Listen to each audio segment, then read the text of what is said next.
Depuis Le Porteur d'Histoire, l'acteur, auteur et metteur en scène Alexis Michalik a réussi le pari ambitieux de ramener le public en nombre dans les salles de théâtre sous les applaudissements de la critique. Ses pièces de troupe, rythmées et intemporelles, rappellent d'autres auteurs qui, avant lui, ont su galvaniser les amateurs de théâtre et les néophytes de Molière à Feydeau. Un phénomène rare donc, qui a permis à d'autres auteurs de se faire connaître et de redonner ses lettres de noblesse aux mots populaires. Pour ce nouveau numéro de Dramaturgie, le podcast qui met en scène l'écriture théâtrale, nous allons aborder en sa compagnie sa méthode d'écriture, ses plus grands succès, mais aussi tout ce qui fait la particularité de son théâtre.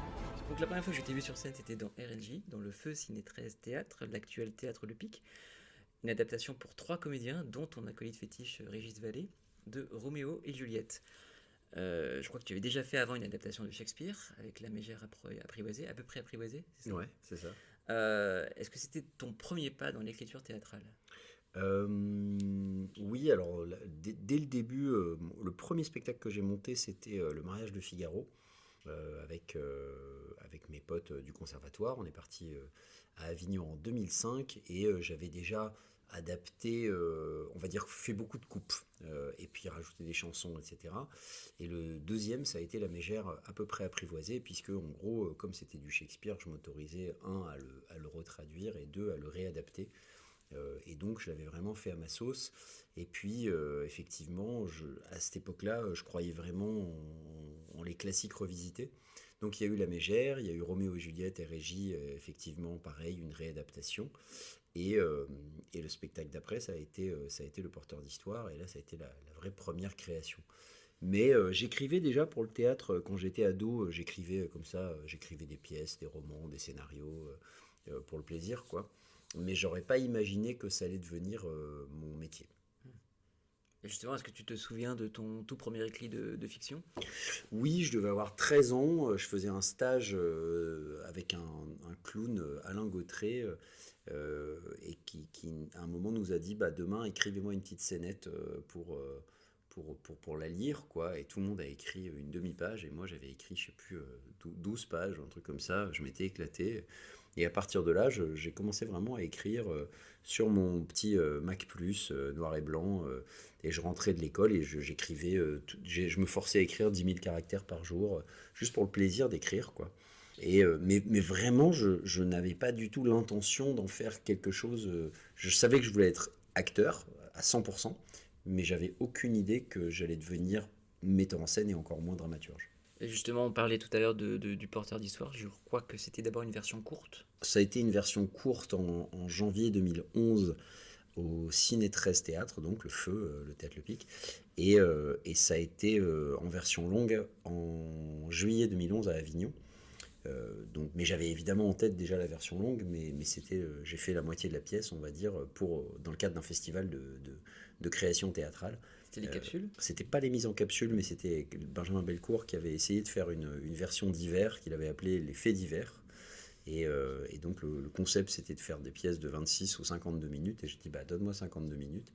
Et il m'a prévenu un peu à l'arrache au dernier moment en me disant j'ai un auteur qui m'a lâché, c'est dans un mois, est-ce que tu peux me faire un truc ? Et j'avais cette histoire en tête qui est devenue Le Porteur d'Histoire, mais je ne savais pas à l'époque si ça allait être, si c'était une histoire qui se destinait plutôt au cinéma, à un roman, et le théâtre, j'y pensais pas trop. Et puis je me suis dit bon, c'est l'occasion, je vais prendre 5 comédiens, pas de décor, on va partir sur un concept hyper narratif et on va le créer au plateau, je vais leur raconter l'histoire, et puis moi je vais l'écrire au fur et à mesure pendant qu'on est en train de répéter. Et, et c'est parti comme ça, quoi. Et on est arrivé, effectivement, on devait jouer 3 fois au Ciné 13, c'était le concept.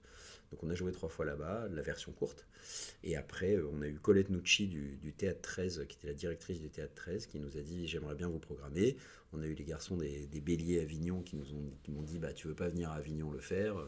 Et c'est comme ça qu'on a eu nos premières programmations de ce spectacle qui n'était pas encore complètement abouti. Et après, j'ai eu 6 mois pour écrire la suite, quoi. Alors, je crois me souvenir d'une masterclass que tu avais faite à la Comédie de Paris, possible, il y a quelques années. Je sais pas si c'était vraiment la Comédie de Paris ou un autre. Enfin, en tout cas, j'étais entendu à l'époque parler du Porteur d'Histoire, Ouais. où tu disais qu'il y avait eu beaucoup de versions.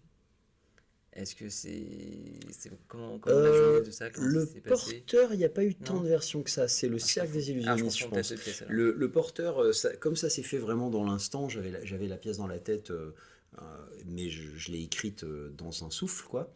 Non, c'est la deuxième pièce. C'est le D'accord. Cercle des illusionnistes où je me souviens d'avoir fait 17 versions avant de commencer à répéter. Parce que c'était la deuxième et parce que comme le porteur avait marché, je voulais pas du tout que... En fait, je voulais pas refaire quelque chose d'un peu similaire mais moins bien. Je voulais pas complètement perdre le public que j'avais difficilement acquis avec le succès de ce premier spectacle. Et, euh, et voilà, je me suis mis à écrire cette histoire qui était, le Cirque des illusionnistes. Je raconte un peu deux biopics.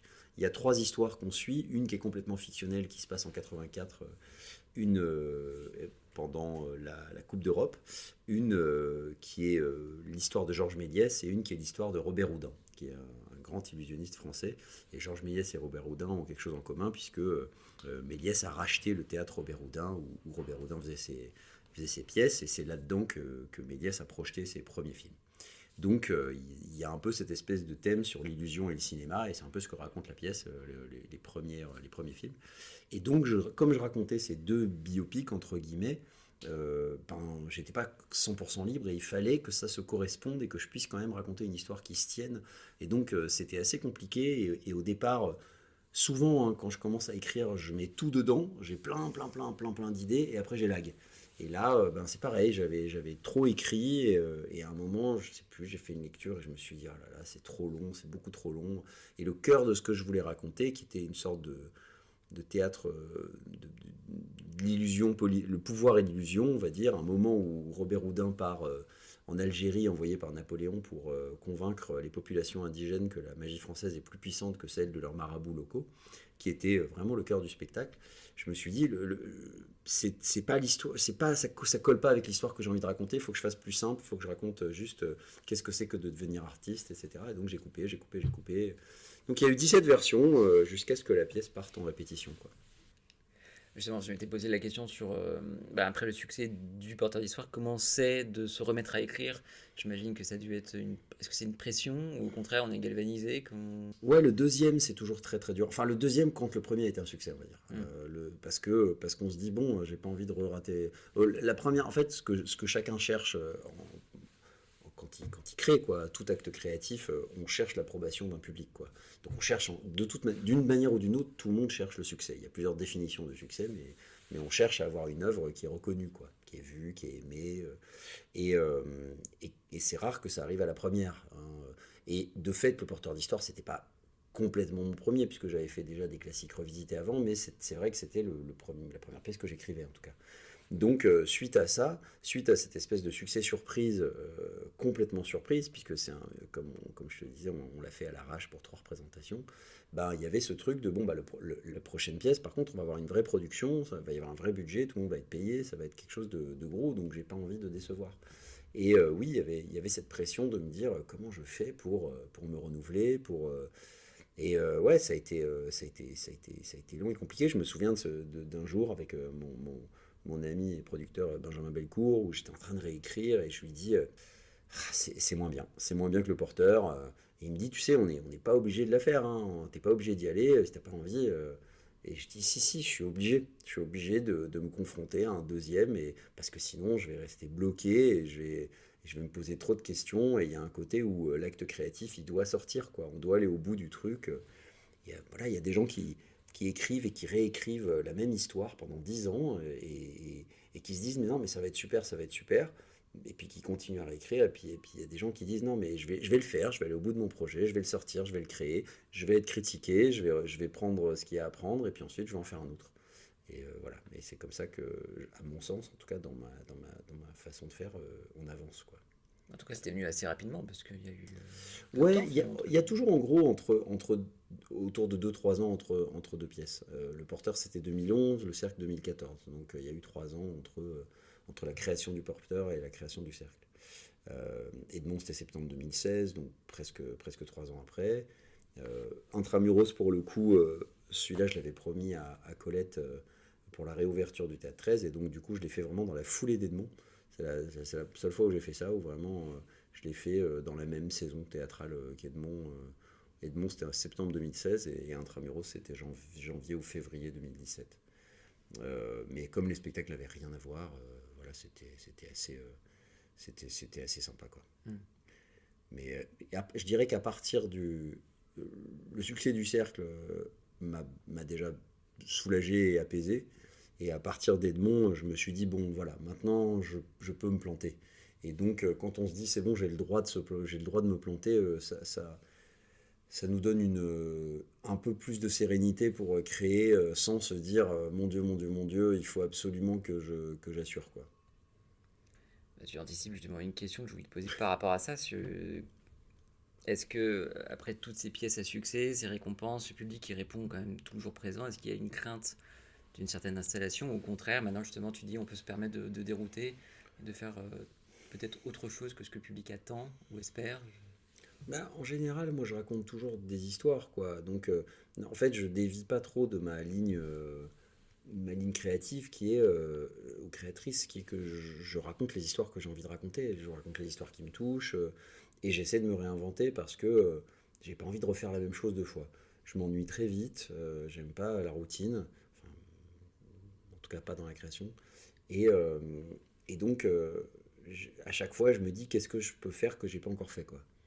Et quand l'histoire arrive, quand l'histoire est là et que je me dis ça y est, j'ai envie de raconter cette histoire, je sais que c'est celle-là et pas une autre. Et c'est comme ça que le nerf de la créativité reste alerte, quoi. Mm. Et donc la question du succès, en soi, en fait, c'est pas ça qui me paralyse, quoi. C'est-à-dire que la pièce, elle marchera ou elle marchera pas. Moi, l'essentiel, c'est que je sois content de ce que j'ai fait, quoi. Et je suis le premier public de mes créations, et je suis un public assez exigeant. Euh, et voilà, je sais quand j'y suis pas encore, quoi. Là, je prépare ma prochaine pièce, je viens de faire des lectures pour chercher les comédiens, et pendant les lectures, il y avait un mélange, évidemment, où je cherchais les comédiens, donc, et un autre, et mes 50%, je me disais, qu'est-ce qui va pas avec ma pièce? Et forcément, quand on entend des lectures l'une après l'autre, ben, il nous apparaît des choses évidentes. Bon, ou alors, vraiment, on a fait un coup parfait, mais c'est jamais vraiment le cas. Je sais qu'à chaque fois que j'attaque les répétitions, il va y avoir, je vais perdre des pages de texte, je vais couper, je vais resserrer, je vais changer. Ça va faire partie du processus naturel. Edmond n'y a pas, ça a été la même chose. Edmond, dès qu'on a attaqué les répètes, je me suis dit, bon là, cette scène, elle est en trop. Il y a l'épreuve du plateau qui est extrêmement importante, et c'est en ça que l'écriture théâtrale, elle est très intéressante, surtout quand on a la chance d'être aussi metteur en scène, parce qu'en fait, on se rend compte de ce qui marche et ce qui marche pas dès que les acteurs prennent la parole et disent le texte. Bon, idéalement, il faut des bons comédiens, mais ça aide beaucoup, quoi. Ça aide beaucoup parce que si on est objectif, on voit tout de suite si on est touché ou non, si on s'ennuie ou non, si la scène est bonne, c'est imparable, quoi. Hmm. Je reviens un peu sur Edmond, qui devait être un processus d'écriture assez dantesque, puisqu'il y avait une trentaine de personnages quasiment. Comment ça s'est passé? Edmond, c'était un scénario à la base, D'accord. donc moi je voulais absolument faire un film. C'était pas du tout une pièce dans ma tête, et j'ai donc d'abord écrit le scénario.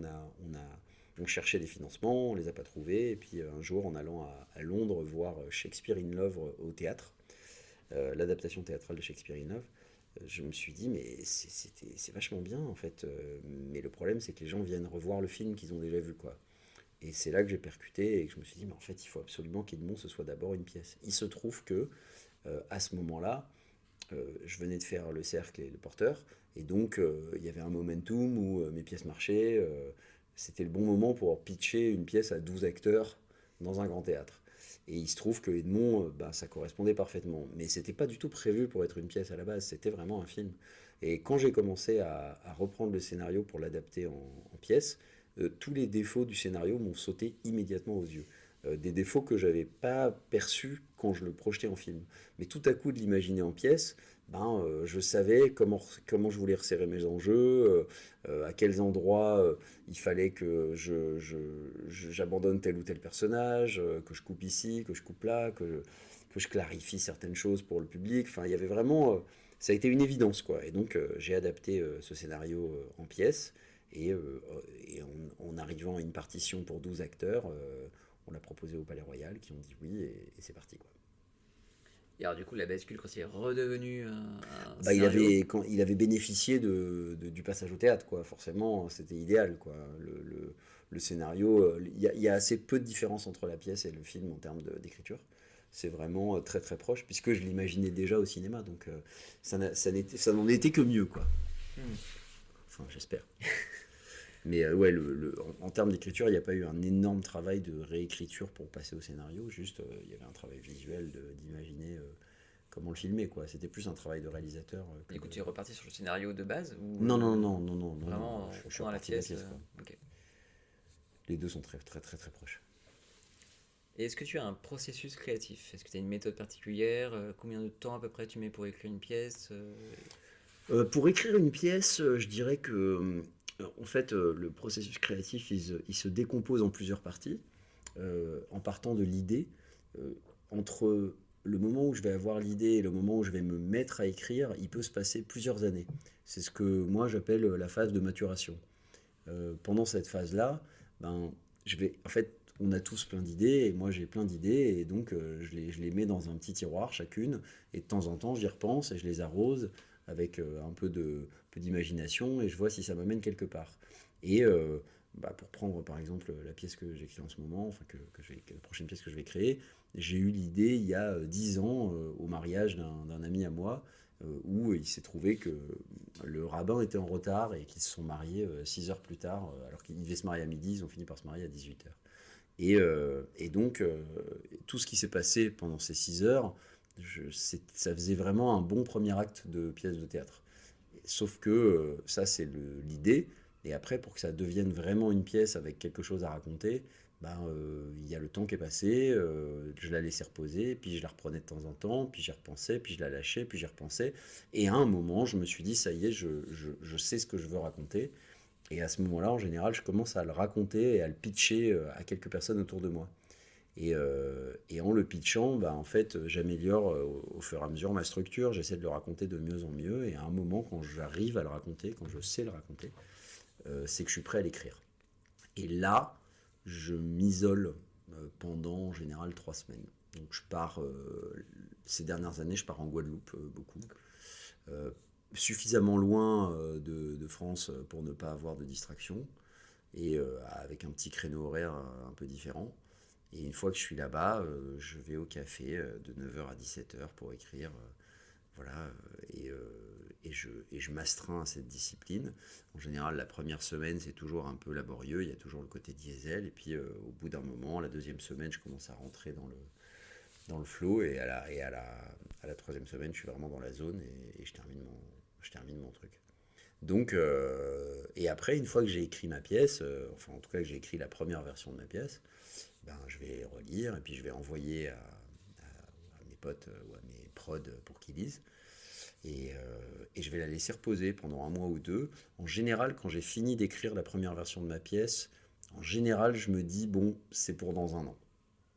Parce que ça me laisse le temps déjà de bien préparer, de trouver mon casting, d'avoir le temps de trouver des acteurs qui sont disponibles, parce que si on commence dans 2 mois, bon bah... Et puis ça me laisse le temps d'y revenir aussi. Donc tous les 2 mois, en gros, j'y reviens, je relis et je réécris. Et je vais faire ça jusqu'au début des répétitions. Et en répétition, ça va encore changer le texte jusqu'à la première, où là, concrètement, le texte est définitif. Après, ça bouge plus. Ça peut bouger, mais ce sera des petites bricoles plus qu'autre chose, quoi. Encore aujourd'hui, moi, il y a des pièces, j'y retourne et je me dis, ah, je couperais bien ça. Mais bon, à un moment, c'est fait, quoi. Ça m'est arrivé, hein, le porteur d'histoire, j'ai changé la fin de 2 ans après. Je me suis dit, ah, j'ai une meilleure idée, j'ai changé un petit détail de la fin un peu important. Voilà, si vraiment j'ai une illumination et que je me dis, non, mais j'y tiens, il faut absolument qu'on change ça, on va le faire, quoi. Hmm. Mais en général, ça bouge plus. Et quand tu écris, tu penses immédiatement à la mise en scène? Ou est-ce Hmm. que tu laisses venir et c'est après que ça se... Non, non, non, j'écris vraiment que en pensant en narration. Et même, j'écris pas vraiment en pensant au nombre de personnages. Hein, vraiment, j'écris, je me bride pas, quoi. Hmm. Je me bride pas, et une fois que Même si là, celle-là, je pensais quand même nombre d'acteurs avant d'attaquer. Comme c'est un mariage, ça se passe pendant un mariage, il y a beaucoup de monde, etc. Donc je me disais, bon, combien d'acteurs il faut que je mette et j'essaie de trouver un équilibre qui me convienne, quoi. Et, mais non, je pense pas à la mise en scène. Euh, et une fois que j'ai fini d'écrire et que je relis, là, je me prends le chou, quoi. Là, je me dis, bon, comment je vais faire ça et puis après, bah, c'est fun. Mais le plus dur, c'est vraiment l'écriture. Une fois que c'est sorti, la mise en scène, je peux toujours trouver des solutions. Enfin voilà, s'il y a une scène qui est trop compliquée, bah, je vais couper ou simplifier. On est au théâtre, donc c'est quand même l'endroit de l'évocation. Je veux dire, si vraiment, j'arrive pas à trouver, au théâtre on raconte, donc il peut y avoir quelqu'un qui dit, et là, il y a 5000 guerriers qui attaquent voilà, l'armée de Napoléon. Il y a vraiment, on peut le raconter, alors qu'au théâtre, on serait un peu frustré, quoi.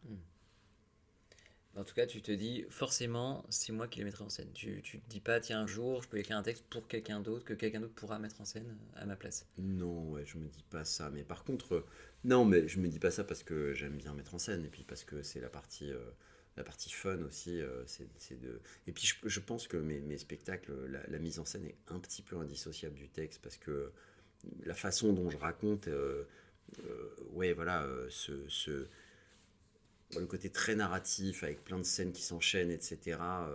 Il y a une patte qui est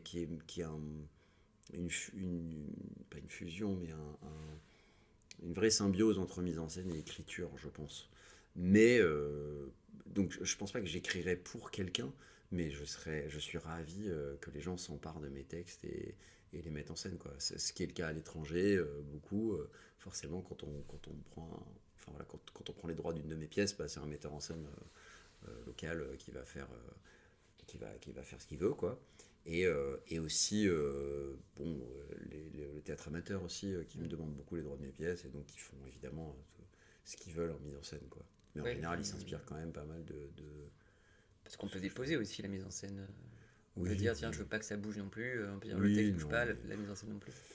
de temps en temps, quand on vient me chercher, quand on me propose de venir remonter le spectacle avec des acteurs dans une autre langue, par exemple, ce qui a été le cas en Espagne avec une histoire d'amour, ce qui a été le cas en Argentine avec Edmond, que je suis allé monter là-bas. Voilà, là je vais refaire ma mise en scène. Euh, mais, euh, mais sinon, juste je leur donne les droits et puis voilà, quoi. Enfin, moi je préfère qu'il y ait justement une inventivité, qu'il y ait quelqu'un qui s'y attelle, qui connaît son public, qui connaît sa culture. Voilà, ça m'intrigue plus de voir le résultat là-bas, quoi. Et alors, du coup, tu redécouvres ton texte différemment. Ouais, bien sûr. Après, j'y vais pas tout le temps parce que bon, bah voilà, des fois, bah, je suis metteur en scène, donc des fois, je vais être frustré de la façon dont ça se fait. Voilà, moi, je suis un passionné du rythme, donc quand ça manque un peu de rythme, que la pièce à Paris dure 1h50 et que là-bas elle dure 2h20, bon bah forcément, il y a quelque chose qui va me peser, quoi. Mais sinon, déjà, je suis tellement reconnaissant que ça soit monté à l'étranger. Et en général, ce qui se passe, c'est quand je vois des retours, des stories que les gens postent, et que je me dis, ah ok, ils ont l'air d'avoir réussi leur coup, le public a l'air hyper content, etc. Là, au bout d'un moment, je vais finir par y aller, quoi, pour voir. Ou alors, ils ont monté Edmond au Japon, je me suis dit, bon, il faut absolument que j'aille voir ça. Ils ont monté, l'année prochaine, ils montent Intramuros d'abord, je crois. Oui, Intramuros, je crois, en Corée. Donc, bon, bah, voilà, évidemment, j'ai trop la curiosité d'aller en Corée voir la pièce adaptée à un public coréen, quoi. Dans une histoire d'amour, tu t'es attribué un rôle. Ouais, Est-ce que c'était voulu dès le départ dans l'écriture ou c'est venu par la suite? c'était plutôt en écrivant, je me suis dit, tiens, celui-là, il me correspondrait bien et ça aurait du sens que je le joue, je pense. Euh, et c'est ce qui se passe en général, c'est-à-dire vraiment quand j'écris, je me dis souvent, est-ce que ça a un intérêt que je le joue? Il y a eu plusieurs rôles comme ça où je me suis dit, bon là, je pourrais le faire. Intramuros, j'aurais pu faire le metteur en scène, mais je me disais, quelqu'un le fera mieux que moi. Je me casterais pas dans le rôle si j'étais objectif. Alors que pour le coup, une histoire d'amour, vraiment, je me suis dit, bon là, j'avoue, ça aura complètement du sens que je joue ce mec. Ça aura un double sens en plus parce qu'il est écrivain, parce que c'était une pièce qui était vraiment assez intime et un peu cathartique aussi pour moi. Donc le fait de le jouer, tout avait un sens, quoi. Il y avait vraiment un côté réparateur et thérapeutique à jouer cette pièce, quoi. Donc je l'ai joué une centaine de fois, puis après j'ai laissé le flambeau, quoi. Hmm. Tu as publié un roman aussi, Mhm. loin. Comment est-ce que tu as vécu le passage de l'écriture purement théâtrale à celle d'un roman? Est-ce que c'était différent comme expérience, plus facile, difficile, quelque chose que tu aimerais réitérer? Alors, c'est vraiment quelque chose de très personnel parce que évidemment que je parle avec mes amis romanciers pour qui le théâtre, ça reste, c'est beaucoup plus difficile, l'écriture théâtrale. Mais beaucoup de romanciers rêvent d'écriture théâtrale parce que l'écriture, c'est quelque chose de très solitaire. Or, le théâtre, c'est un endroit troupier. Donc, mais moi, effectivement, l'écriture d'un roman, bon, a fortiori celui-là, il était quand même assez long. C'est un gros pavé, donc ça m'a pris 3 ans. Je faisais pas que ça, mais effectivement, c'était plus dense pour moi. Et je trouvais que, en écrivant ce roman, je me rendais compte que, euh, autant quand j'écris une pièce de théâtre, je sais qu'il va y avoir 12 versions avant que ça démarre. Je sais que je vais résoudre les problèmes au fur et à mesure jusqu'à la première. Je sais qu'il va y avoir des répétitions, je sais qu'il va y avoir des acteurs, je sais qu'il va y avoir des décors, je sais que quand j'ai fini d'écrire ma première version de la pièce, ça n'est pas le produit fini. C'est vraiment la base sur laquelle on va construire le produit fini. Alors que quand je termine d'écrire mon roman, il est fini. Il est fini et même quand je suis en train d'écrire mon roman, versus quand je suis en train d'écrire une pièce, vraiment, quand j'écris une pièce, je me dis ah là, je vais mettre de la musique, ça va être super. Parfois, dans une scène, je vais imaginer une scène très visuelle, je vais me dire, je vais la voir quoi. Ou je vais dire ah tel acteur, ah je vois très bien comment ça va se faire, ça va être chouette. Bah, quand on écrit un roman, il n'y a pas ça. Donc en fait, quand je suis en train de me relire et que je relis mon texte de mon roman, si je m'ennuie, ben faut que je réécrive. Si je trouve ça bof, il n'y aura pas des acteurs pour bien le lire derrière. Donc j'ai pas le choix, il faut que j'y retourne et que je trouve un moyen de le rendre moins bof. Donc j'ai trouvé ça moi plus exigeant que l'écriture théâtrale, mais aussi parce que le théâtre c'est mon ADN et que le roman c'était moins une évidence. Néanmoins, enfin, il y a un grand plaisir à se dire je l'ai fait. J'ai écrit mon bouquin, je l'ai sorti. C'est voir le livre apparaître et l'objet exister, c'est très touchant et c'est super. Mais ça m'a apporté moins de. L'aventure humaine est quand même moins troupière et plus solitaire. Et même quand on reçoit une bonne nouvelle, quand on reçoit un bon article au théâtre ou que le public ou que la salle est pleine ou qu'on a une nomination au Molière, bah en fait on fait la fête ensemble et on le célèbre. Alors que quand on a écrit un roman et qu'on reçoit une bonne nouvelle, en fait on est tout seul à le célébrer. Et c'est assez triste. Enfin, quand on a l'habitude de la troupe et qu'on aime cet habitat naturel, voilà, le roman c'est moins ma tasse de thé. Dernièrement, tu as fait un travail d'adaptation de comédie musicale avec les producteurs. Est-ce que c'est un exercice aussi différent de celui d'adaptation de Shakespeare, par exemple, ou Bah, vraiment il y a un travail. La Mégère, c'était déjà une comédie musicale, donc c'était un peu le même. Mais c'est pas moi qui ai signé l'adaptation, c'est Nicolas Angèle sur les producteurs, même si évidemment on a travaillé un peu ensemble, euh, oui, c'est différent. C'est différent. Bah, de toute façon, c'est différent à partir du moment où c'est une adaptation, hein, mais parce que à la fois, j'ai moins de responsabilité entre guillemets parce que ben, c'est pas moi qui suis auteur du texte et donc si ça marche, mais si ça marche pas, c'est pas complètement de ma faute. Et, euh, et, euh, et par contre, bah, j'ai moins de liberté, quoi. Je peux moins faire complètement ce que je veux, quoi. Mais j'adore. Moi, j'aimerais bien faire plus de mise en scène de classiques ou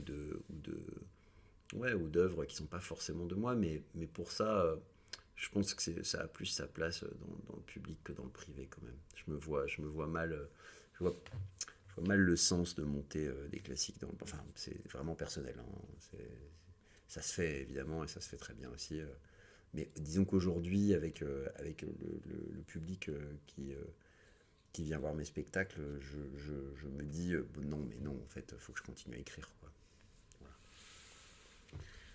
Voilà. Tout à l'heure, tu parlais de troupe, du côté troupier, choral, etc. Est-ce que c'est ce qui définit ton théâtre complètement, ou est-ce que un jour tu pourrais imaginer écrire un seul en scène? Euh, je, en tout cas, ça me vient pas naturellement. C'est pas impossible qu'un jour ça arrive, mais c'est sûr que j'ai plus de facilité à avoir plusieurs acteurs qu'un seul acteur. Et d'ailleurs, les quelques fois où on m'a demandé si je voulais bien mettre en scène tel ou tel, soit humoriste, soit soliste, quoi, j'étais là, vraiment, c'est pas moi qu'il faut demander, hein, c'est pas mon truc, quoi. Moi, j'aime la troupe, j'aime les gens qui se parlent, qui est trois acteurs sur scène ou 15 d'ailleurs. Euh, mais j'aime bien bosser avec un ensemble, oui. J'aime bien le concept de troupe. Ce qui m'avait marqué très tôt en allant au théâtre quand j'étais beaucoup plus jeune, c'était de me dire, c'était parfois j'allais voir des spectacles et déjà j'avais moi-même le désir profond d'être acteur et je voyais des spectacles où il y avait des acteurs qui venaient pour une scène et qui ressortaient après une scène et qui venaient saluer à la fin et je me disais, purée, il a attendu en coulisses pendant tout ce temps pour venir faire une scène et ressortir. Oh, la frustration, quoi. Et il y avait quelque chose où déjà je me disais, si moi j'ai la chance de pouvoir diriger des acteurs, si on me donne 6 acteurs, mais les 6 acteurs, je vais les utiliser tout le temps. Parce que c'est de la matière humaine, ça enrichit le spectacle, et surtout, ça les rendra plus heureux.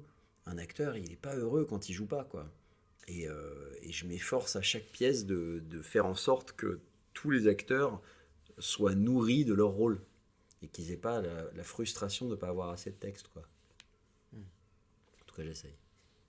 Dans le milieu du théâtre, on parle d'un style Michalik. Ça, c'est quelque chose que j'ai vraiment beaucoup entendu plusieurs fois. Je suis aussi dans le milieu du théâtre. Mhm. Et dire, ah, cette pièce, il faut que ce soit plus du Michalik. Est-ce que tu sens que tu es devenu une sorte de modèle à suivre ou ça te gêne un peu cette comparaison Bah, non, mais ça me touche. Mais le théâtre, de toute façon, a toujours été un endroit, mais un peu comme le cinéma, à vrai dire, hein, mais c'est un endroit où on a des metteurs en scène, des metteuses en scène, des dramaturges qui créent, et puis nous, on s'inspire d'eux, quoi. Je dis toujours qu'on est la somme de ses influences.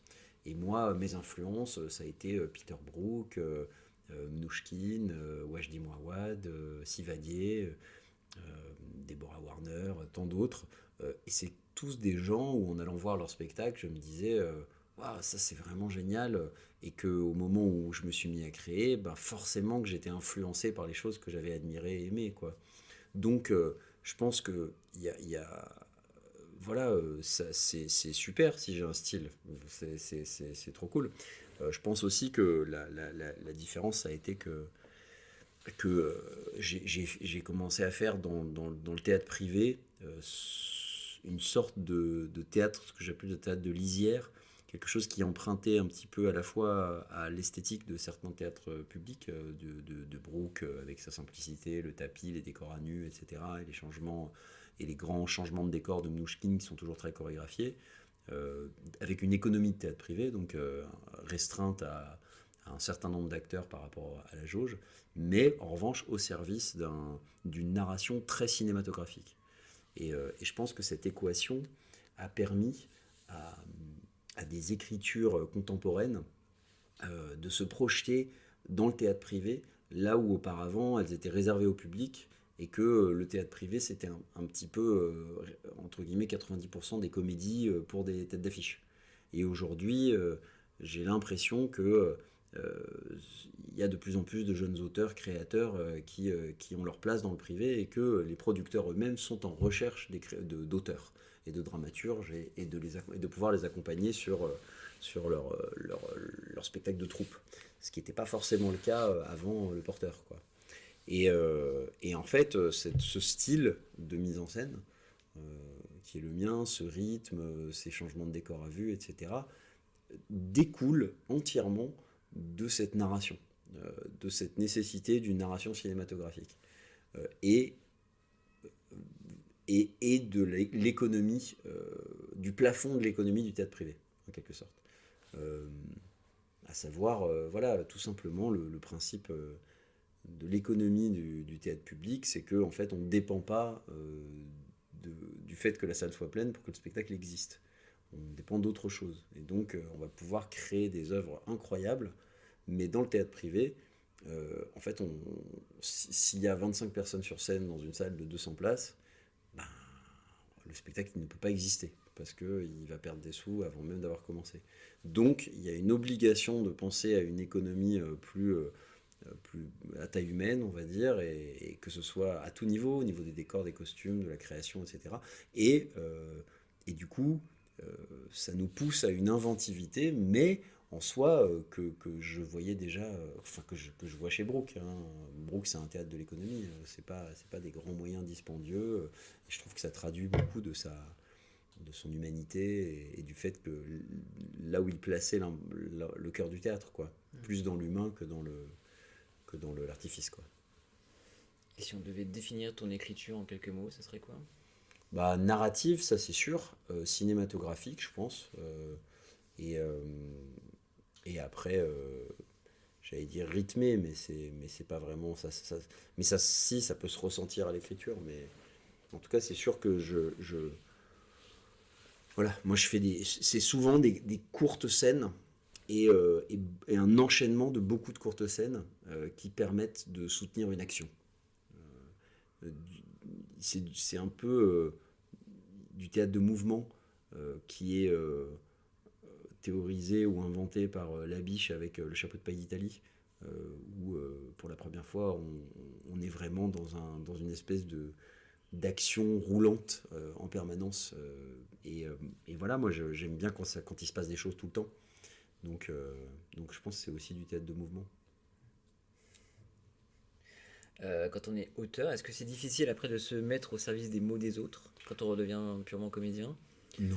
Euh, Est-ce qu'on est plus regardant sur le texte, sur Oui, enfin, mais j'étais déjà regardant quand j'étais un comédien de 18 ans et que je jouais dans des téléfilms et que je regardais, j'ai essayé de réécrire un peu des dialogues des fois, alors que j'étais pas du tout auteur, hein, mais c'était juste voilà, des propositions, quoi. Mais peut-être un petit peu, mais par contre, enfin, une fois que si le texte me plaît, je veux dire, évidemment, il y a plein de gens qui écrivent bien, quoi. Donc, quand je vais accepter une proposition et que le texte est chouette, bon, bah, je vais juste être au service d'eux et c'est vraiment pas un problème. En revanche, si c'est pas super, bah, soit je vais pas le faire, soit je vais dire est-ce qu'on peut réécrire, quoi. Mais bon, mais sinon, j'adore me faire diriger, il n'y a aucun souci, j'adore être au service d'un projet. J'aimerais bien d'ailleurs, j'aimerais bien un chouette projet théâtre auquel je pourrais juste jouer, mais bon, ça engage beaucoup de choses.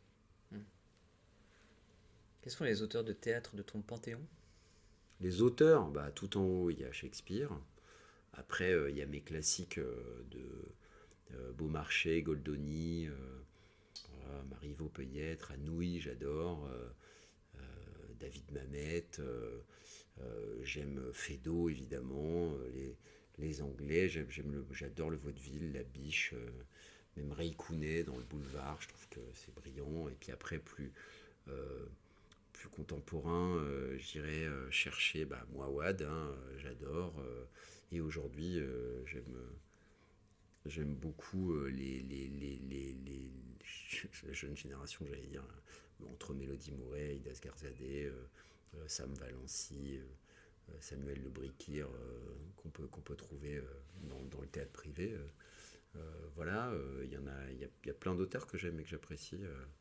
Là, j'ai ma bibliothèque de théâtre juste à côté. Bon, et puis évidemment, Rostand, Dumas. Enfin, voilà, il y en a plein, quoi.